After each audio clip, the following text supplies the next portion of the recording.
Hello, friends. This is Hank McGurk here, your Pajama Scholar, with an evening of Ambient Glow Radio. Again, I apologize for the technical difficulties, as when I try and schedule an event, it never seems to want to assign the right event. It takes you to a different area instead of the stream now, sort of thing. So I appreciate you bearing with me, because tonight's topic is very interesting. And we'll be talking about numerology, arithmancy, and probability. Now, when I was younger, I never really enjoyed math.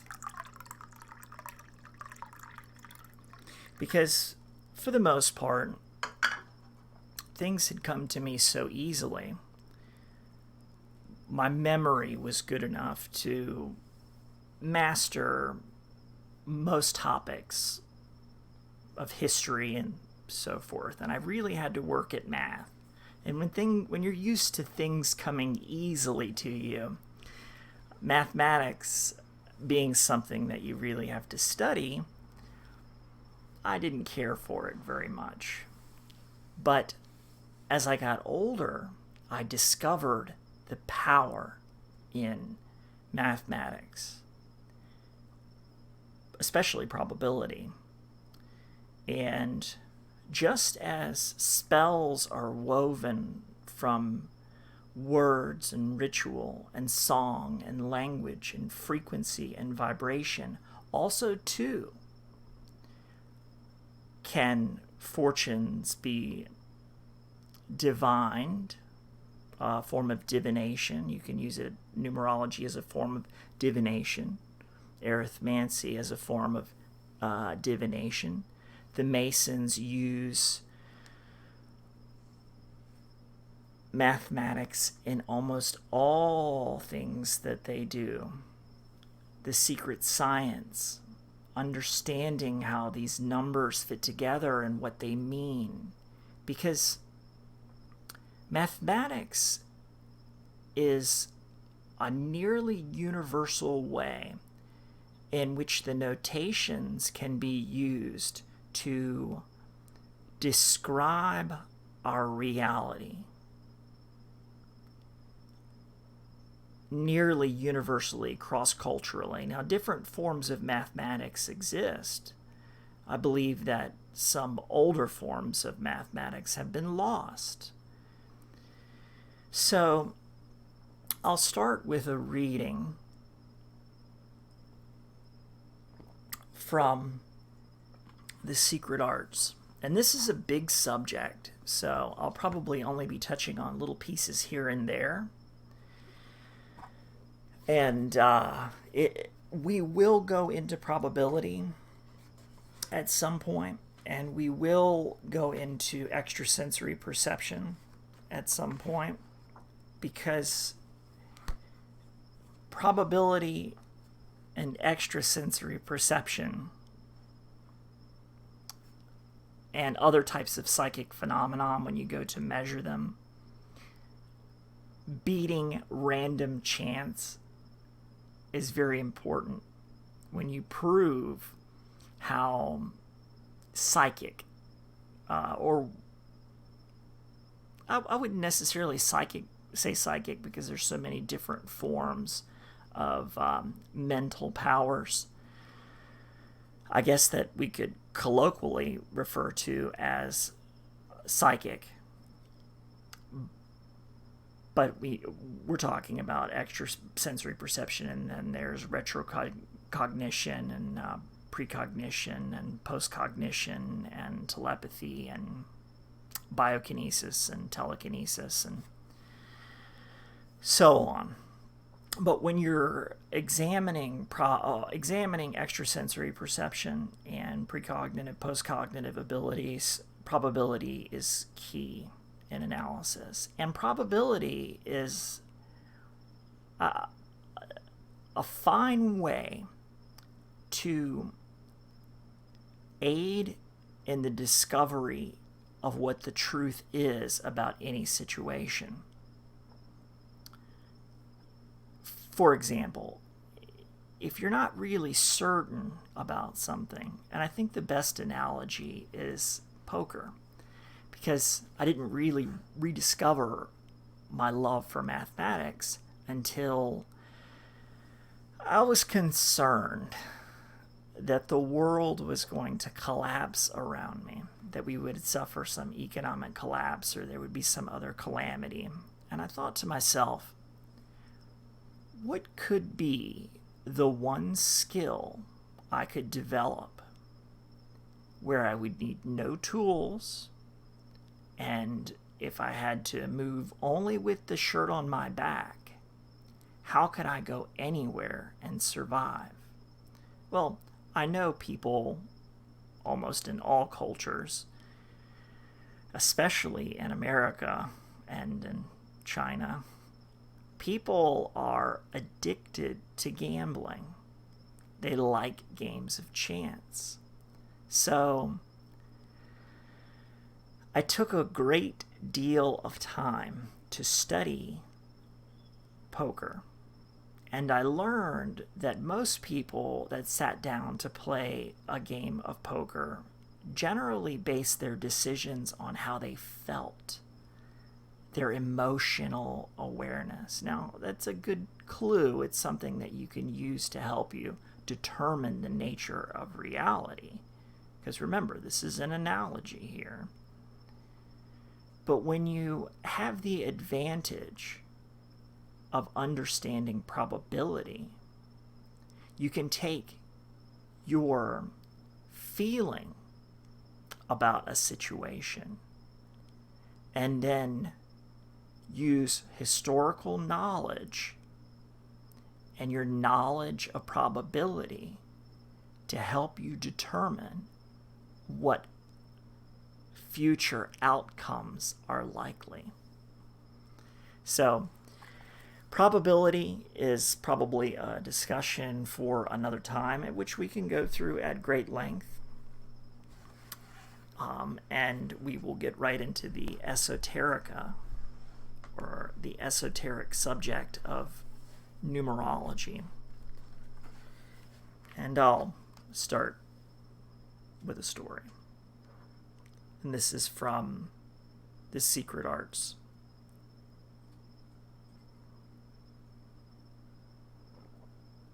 Oh, and thank you for joining me.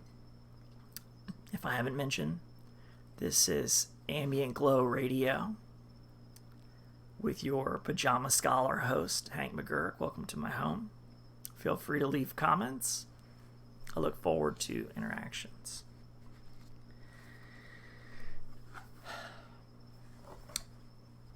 Revenants from the realm of the dead, God-smitten oracles, dream apparitions. All of these gave voice to their secrets. But out of the East, in centuries of crusades and conflict, came another mysterious band of emissaries who had much to tell, yet kept silent. These entities, powerful in their knowledge and terrible in their reticence, were the figures painted in vivid colors upon a deck of cards, the symbols of the tarot. Whether enacted in the cell of a master magician or in the flimsy booth of a fairground gypsy, the reading of the tarot cards was a solemn ceremony.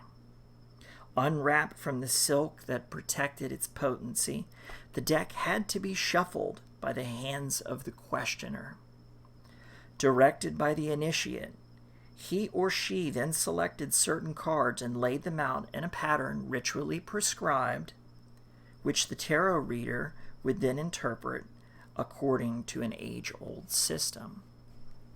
Now, as an aside, this is important because tarot is, in a way, numerologic, a form of numerology and a form of numerological divination.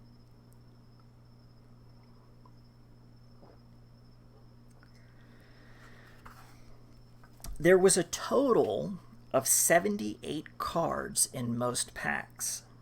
The minor arcana, the lesser mystery, contained 56 of them, divided into cryptic suits of batons, cups, swords, and coins. But the tarot real power lay in the major arcana, 22 cards, each of a unique design, and each charged to a groaning point with meaning and counter-meaning. The Fool, the Magician, the Tower, the Hangman, the Chariot. Even their names stirred ripples in the pool of mystery. Read by an intuitive practitioner, the tarot cards opened a new gateway into insight and prophecy. The Hangman, for instance, a youth dangling inverted from a gallows tree with one leg crossed behind the other and an expression of tranquil wisdom on his hallowed features, could be taken to mean self-sacrifice.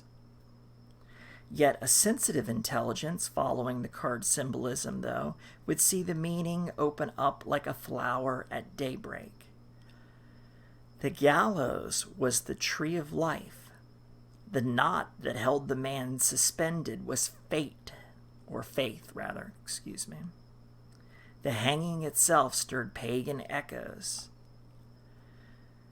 Did not Odin, god of the dark north, hang 9 days from a tree until the mystery of the runes was opened up to him? And what of the act of suspension between heaven and earth? To the adept, the reverberations were endless, the more so because they had trained by the means of hours spent in a trance state, immersing themselves in the subtleties of each card. A French magician, Elphus Levi, considered the tarot as far more than an aid to divination. In its intricate design, he saw the universal key of magical works with whose aid he could open the sepulchre of the ancient world, to make the dead speak, to behold the monuments of the past in all their splendor, to understand the enigmas of every sphinx, and to penetrate all sanctuaries.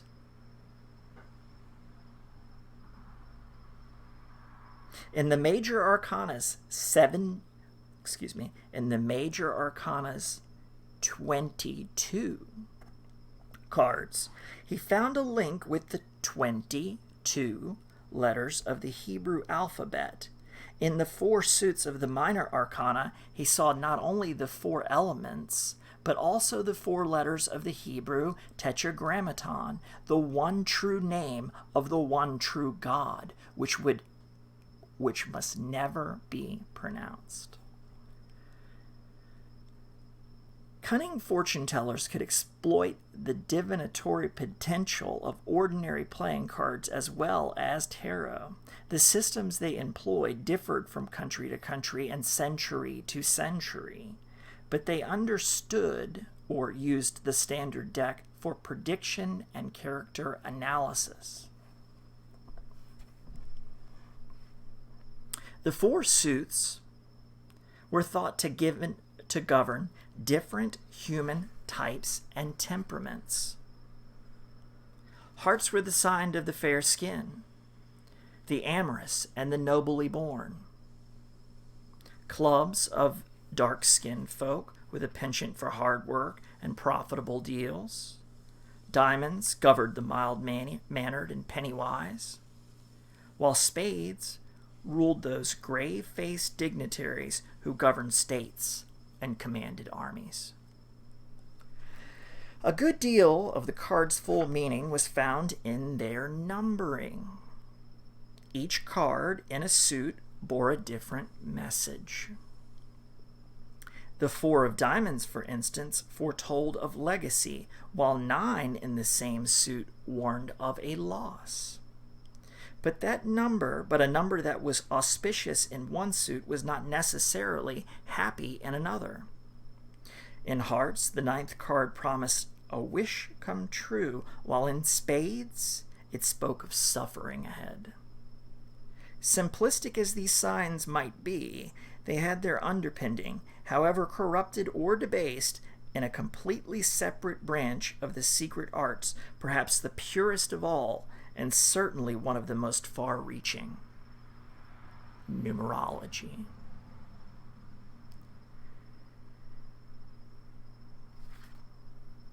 Hope you're enjoying so far.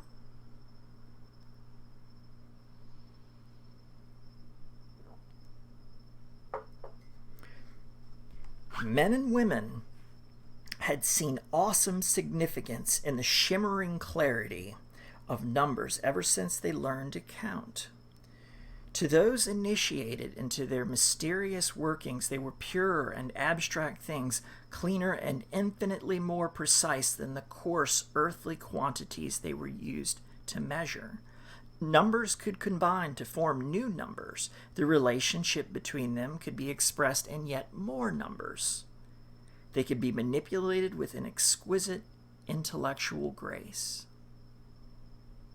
Numbers, in short, were the nearest that mortals could reach to the crystalline perfection of divinity.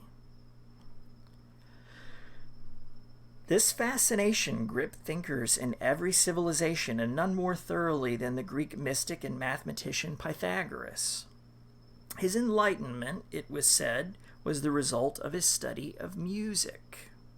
He discovered the arithmetical ratios that govern octaves, fourths and fifths, 2-1, 3-2, and 4-3. But Pythagoras was not content to explain harmony by means of numbers. In a great conceptual leap, he understood that harmony was number, and number harmony. Pythagoras and his followers pushed the gleaming new idea further until they had proved to their satisfaction that all things are number. From the concept of odd and even, they deduced the idea of limit and the unlimited. They went on to proclaim a whole series of opposition that extended the magical power of their beloved number: male and female, rest and motion, light and darkness, good and evil. These and other dichotomies were encompassed and, in a sense, controlled by the art of these first numerologists. Pythagoras also devoted much time to the establishment of a mysterious religion based on the transmigration of souls. Mystery school, perhaps? Within a few generations, the faith had vanished, leaving behind it only a few baffling commandments, such as to abstain from beans, not to touch a white cock, and not to walk on highways. But his numerical insights were the foundation of a new occult science. After his death, generations of numerologists polished and refined it, incorporating ideas with origins far removed in space and time from ancient Greece. Yet, it continued to sparkle with the same glorious simplicity that had inspired Pythagoras. Quite fascinating. I've always enjoyed the study of the esoteric, the hidden histories. Because the world really is a magical place. It's a place of miracles and wonder. I see things and have seen things in my life that defy definition and comprehension. Things that seem to transcend space and time. And I've seen people perform miracles, and I have felt the presence of God when I prayed for my survival, when I was confronted with death. So, the age of scientism has dismissed the truly wondrous and magical nature that is the reality that we currently engage in. Have you ever found it odd that very little in academia can be found about hypnosis or extrasensory perception or reincarnation in biology? Even though at this point it has been proven. And this is something that the ancients knew. And not even the great and long ago ancients, but just civilizations and cultures, harkening back to the Minoan, or the Minoan civilization, which was based in Crete. I mean, they were building roads when the Romans were living in caves. Truly incredible. And what brought down the Minoan civilization was a volcanic eruption.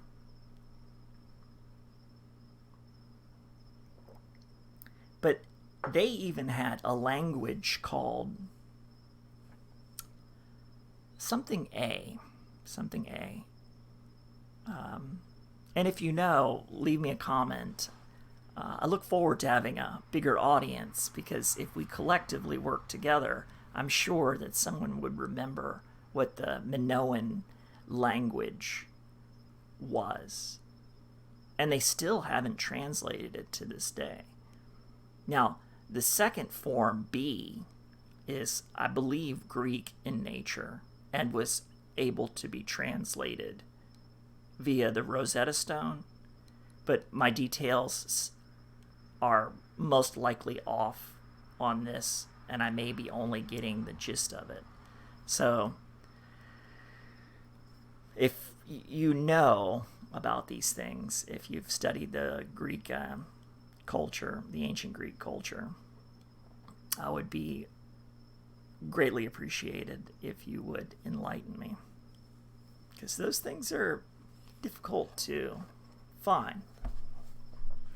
So,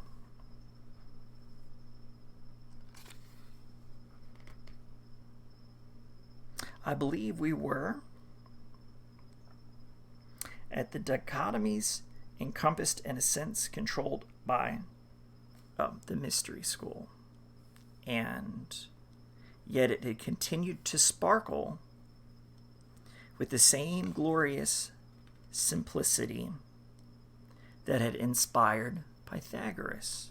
Every number had its meaning, said the adept, and the number 1 was the pillar, stern and unique, upon which all the other meanings rested.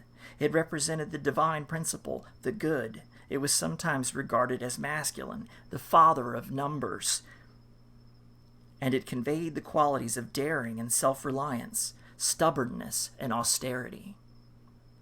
2 was 1's opposite, the mother of numbers, associated with boldness as well as strife. Christian numerologists assigned it to the devil. They also noted that in the Bible, God saw that it was good, and every day of creation except the second. But beneath Pythagoras' harmonic reasoning lay a dark magic that reached down to the taproot of humanity. Pairs were always uncanny. The birth of twins was a great jolt to the natural order of the universe. Usually twins signaled danger, and often they had to be slaughtered at birth. Sometimes they brought good fortune. Rome was founded by the twin brothers, Romulus and Remus, and sometimes they became gods. From India to Scandinavia, Twin gods were part of the pantheon and sometimes incarnate as the sun and the moon. 2 also produced the fearful idea of the double, the usually invisible duplicate of a person whose appearance was almost always a warning of imminent death. Less supernatural duplicates, such as reflections in a mirror or a pool of water or even shadows, also triggered the fear of pairing and led to endless battles of charm and counter-charm. 3 was called the perfect number, the sum of the masculine and the feminine, containing within itself the beginning, the middle, and the end. It marked the Christian Trinity, the past, the present, and future of time, and the 3 dimensions of space. It was a number of spirit and completion, for the first true masculine number. 4, on the other hand, was the number of matter. 1 is a point, 2 yields a line, and 3 a plane surface.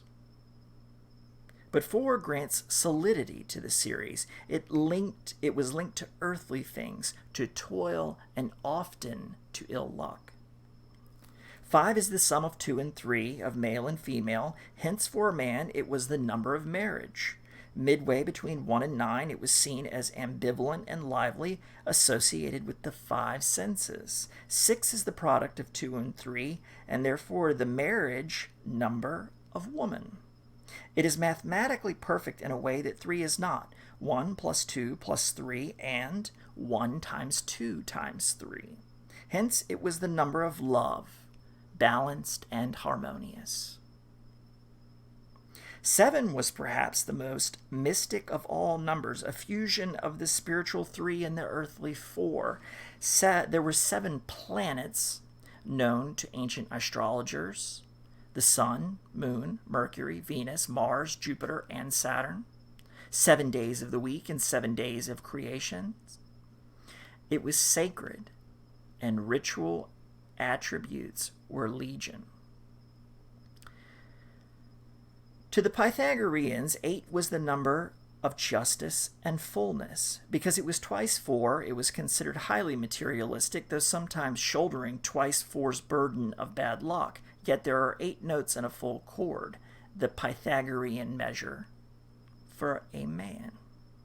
9 stepped one beyond 8 and man, and achieved a new perfection. As the square of 3, it is the trinity of trinities, powerful and complete. It has a circular quality in that multiplied by any other number, 9 will yield itself again. Thus, 5 times 9 equals 45, or 5 plus 4 equals 9. 9 was also the highest number of the basic series, since generally in numerology 10, 11, 12, and all subsequent numbers are reduced to their simplest forms, 10 becoming 1 plus 0 and beginning the sequence anew. But some later numbers exercise power in their own right. 40, for example, was for Pythagoreans a vital unit during pregnancy, in which they believed required 7 times 40 days in Babylon. It was esteemed as the excellent quality, and the Bible, both Hebrew and Christian, is studded with references to spells of 40 days and 40 years.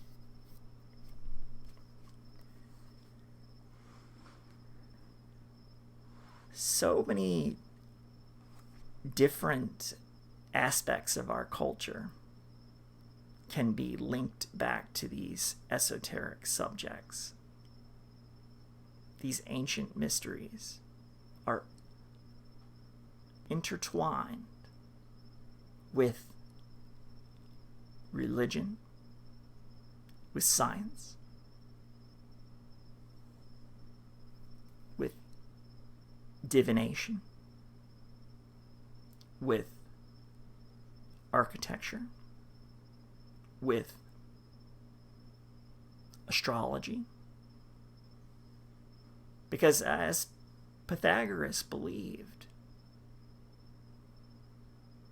number may be as close as we can get to finding the proper notation to describe our reality. So there's magic in these things. There's magic in number. Arithmancy.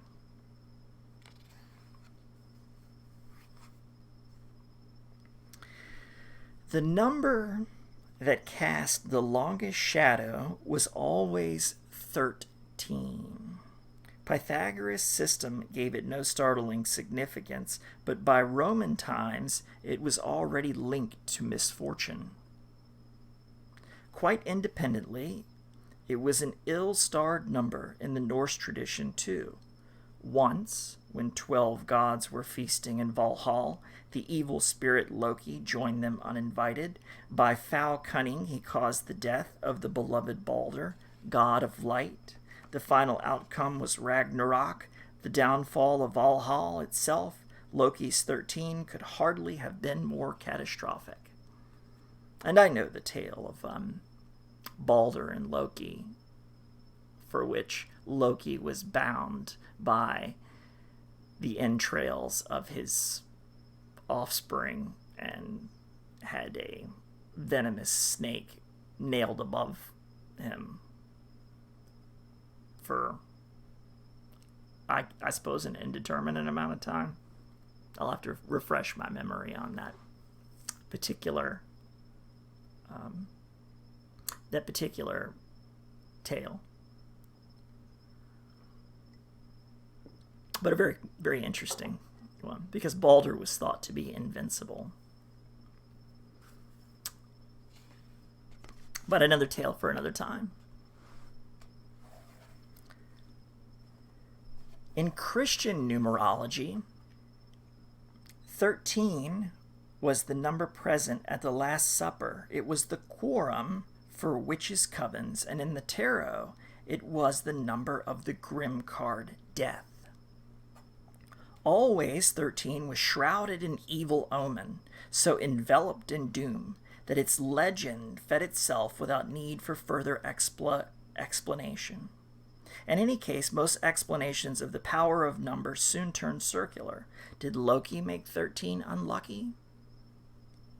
Or did he simply make use of the number's innate malevolence as an ally in his evil scheme?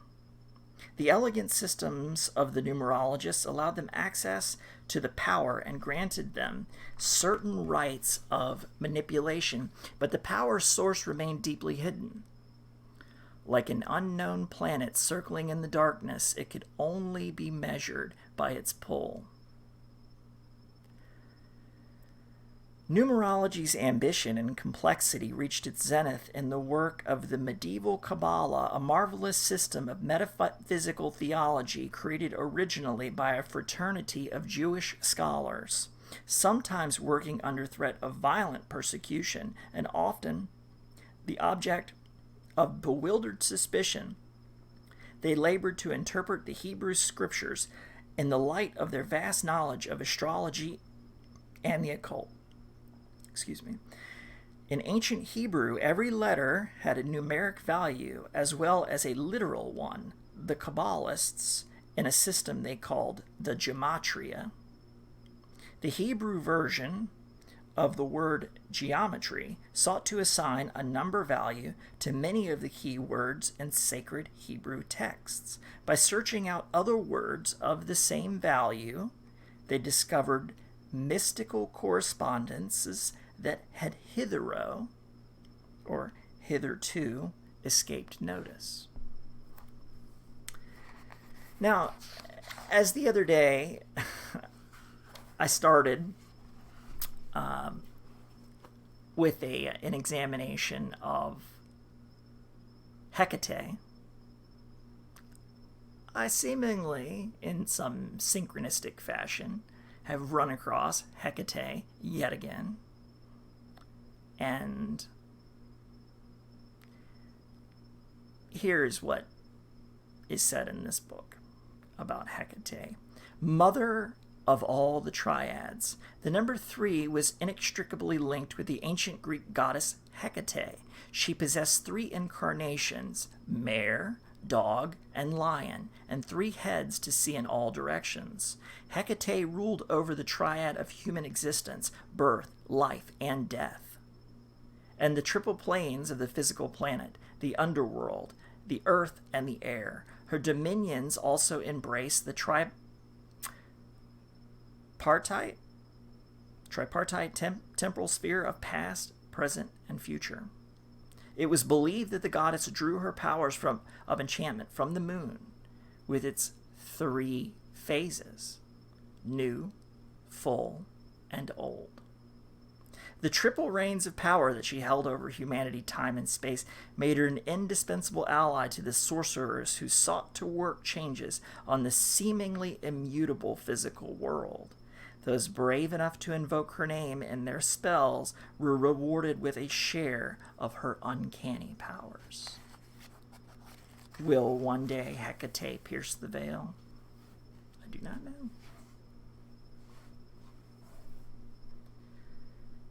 A mysterious goddess, without a doubt. The Kabbalist's careful reduction of words to numbers did not originate with them. Numerologists had always dabbled in the art, and since the Greek alphabet uses letters as number signs, Pythagoras himself may have experimented with it, but no one before the Kabbalists had pursued the task with such vigor, and their esoteric labors put prophetic analysis within the reach of anyone who could master basic arithmetic. Wizards in the West adapted the code for their own languages and alphabets, assigning every letter a numerical equivalent. The so-called Chaldean alphabet gave every letter a value between 1 and 8. A, I, J, Q, and Y counted as 1. B, K, and R as 2. C, G, L, and S were worth 3. D, M, and T, 4. E, H, N, and X, 5. U, V, and W equaled 6. O and Z, 7. And F and P valued 8. And thus, by means of simple addition, any name could be reduced to one of the elementary numbers between 1 and 9. The arithmetical sum of any name's components was itself a symbol revealing certain truths about the person, the city, or even the nation that bore it. Scholars in many lands wrote text to aid interpretation, but there were other adepts who preferred to keep their secret wisdom unwritten, locked behind their own sealed lips, and communicated, when the time was right, to a younger magician judged worthy of the inheritance. The most ambitious of the numerologists were not satisfied with merely the name number of the object of their inquiries. They preferred to match it with other numbers obtained from astrological calculations built around birth dates or zodiac. I apologize. As a reader often reads more than he speaks, sometimes you'll find me mispronouncing words, so I have no problem with being corrected. This is the only way I can improve. And it would please me greatly to find other wizards of the West, philosophers, artists, mathematicians, writers, sculptors,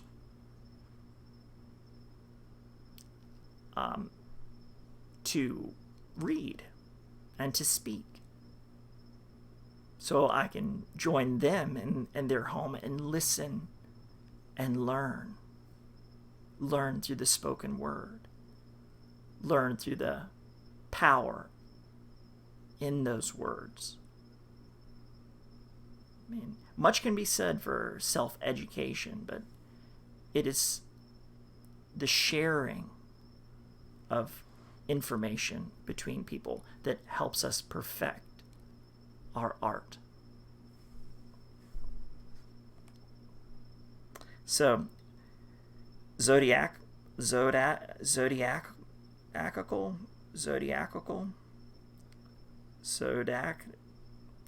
signs of the zodiac. Now I can always find another way to say it. But the name was at the heart of the study. Armed with it alone, a practitioner with subtle knowledge of the shades of meaning could penetrate the secrets of the heart and map the unknown paths of human destiny. For those scholars so gifted, the permutations were endless, the possibilities intoxicating. Obsessed, the students of such secrets burned their lamps while others slept, wandering in labyrinths of their own creation in the place where mathematics and magic met. And we'll talk another time about the esoteric number 7. That'll be fun. The 7 deadly sins and things of that nature. We can discuss at a future date some of the psychic abilities that defy random chance and probability, because I have some story studies from a time when people were studying these things academically, and much of that knowledge has been suppressed or lost or only really found by those that seek it.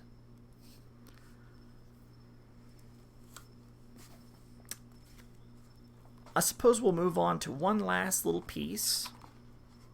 Actually, it's quite an extensive piece in numerology, and this would take a bit of time to go into. And what we would be going into is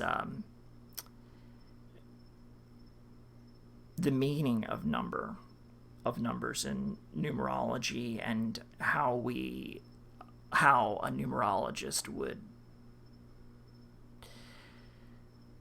examine the symbolism and the generative aspects of the number. And since we've already spent nearly 45 minutes, perhaps we should carry on this topic in the future, because there's much, much more to explore.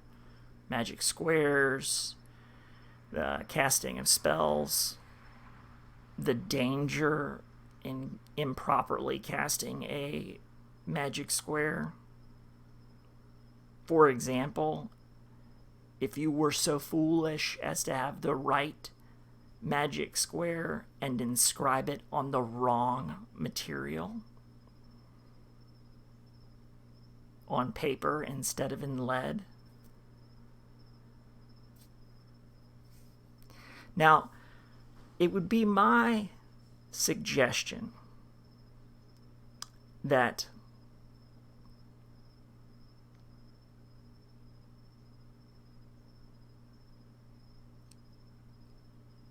you should not dabble in the place that is between what you can perceive and what you cannot perceive.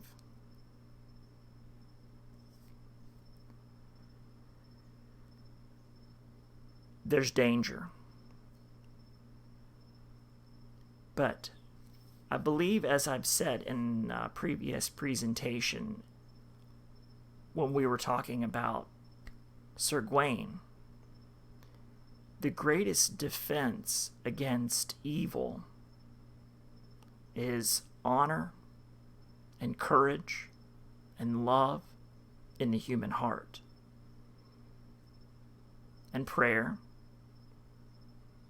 spiritual connection with God.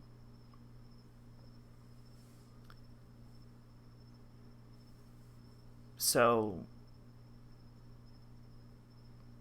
using magical means to manifest material things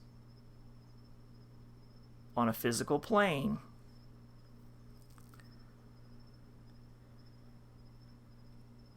for personal gain or to curse another, there are consequences.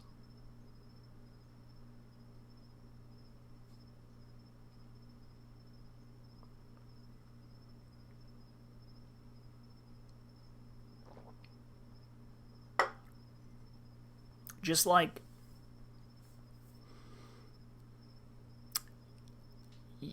someone that didn't really know chemistry probably shouldn't walk into a chemistry lab and just start mixing things together.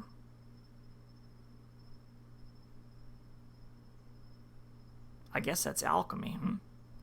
Chemistry, alchemy. Alchemy's a little different. And perhaps we could analyze the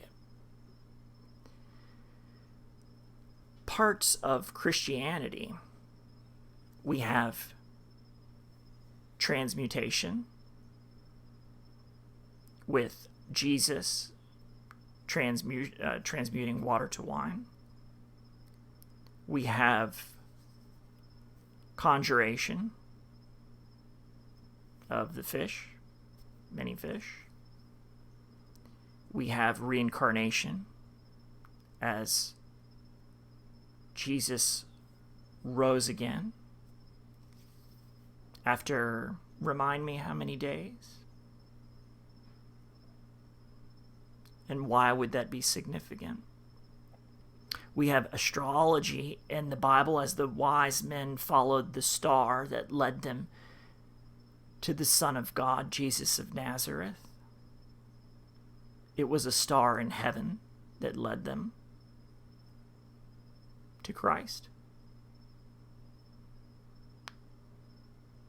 We have numerology, as I've just explained, and arithmancy in creation and Genesis.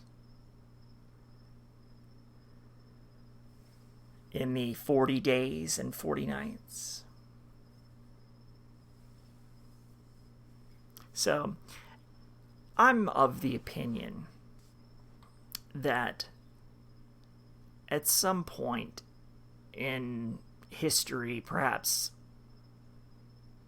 not too long ago, there was a very powerful church that had a great library, and this institution may still exist today, that came up with a great idea where everyone that had something would go to their priest and confess their sins. As far as an intelligence network goes, I could not think of one that would be better. These records kept all sorts of different books and knowledge squirreled away into the repository deep beneath the Vatican in the great library there. And what of the library? Well, let me finish this point first. That this church, knowing what they know about the power of these magics, had forbid it in the same way that they would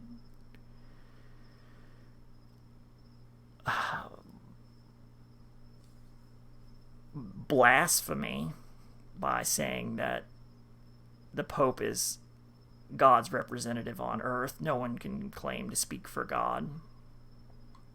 No man can claim to speak for God, and no man can absolve sin. In both cases, I consider it to be blasphemy.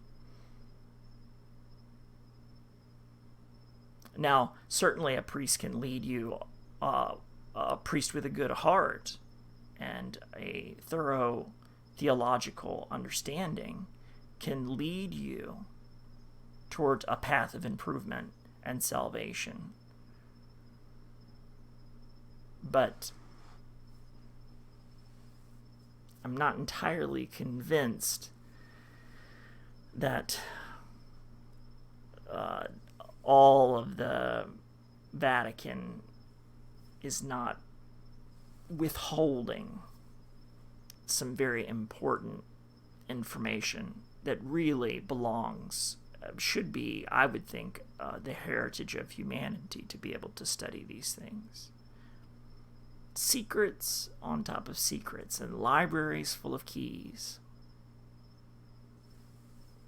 So they forbid it, knowing the power that was in it. But right there in the Bible, there it is. Right there in the Bible. And so through Christianity, you can discover these esoteric subjects. You know, Martin Luther had the right idea when he kind of stuck it to the papacy.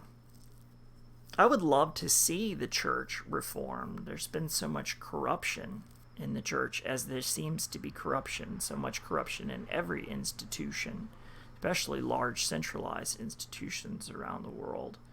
And who knows what Rome is responsible for.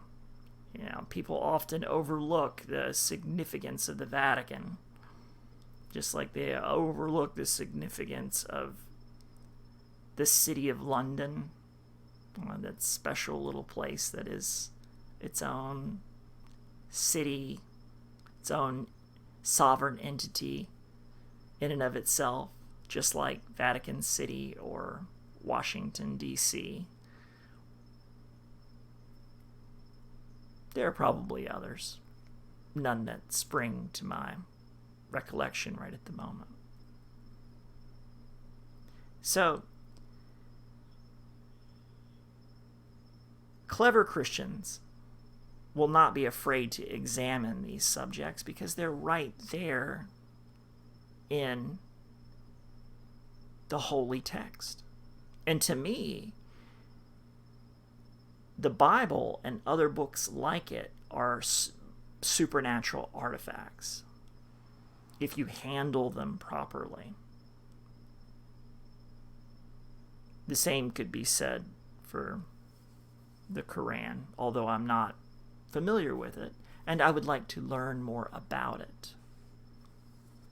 I find theology very, very interesting. Man is a spiritual creature. The industrial age and scientism have reduced mankind to base creatures. If you believe that you're only a walking, talking sack of meat, and that you have an ape-like intelligence, and that you exist as nothing more than chemical impulses streaming through gray matter in the brain, then you've allowed yourself to be debased to the point where you are I can hardly see where you're very different than a McDonald's cheeseburger. And I would hope that you have enough self-awareness and belief in your spiritual self to know that you're not a McDonald's cheeseburger. And the property of your being is far greater than that of a McDonald's cheeseburger. So, It's been a presentation of Ambient Glow Radio. Join me next time. I'm looking for guests. I think I've come up with a way that we can have live guests come on and we can have conversations without interruption in the live stream, without using the live chat text. We can actually use a different method, but I have to try it out first. So, it's been Ambient Glow Radio. Hank McGurk, your Pajama Scholar. I bid you a fine evening and a good day. Be well. Catch you next time.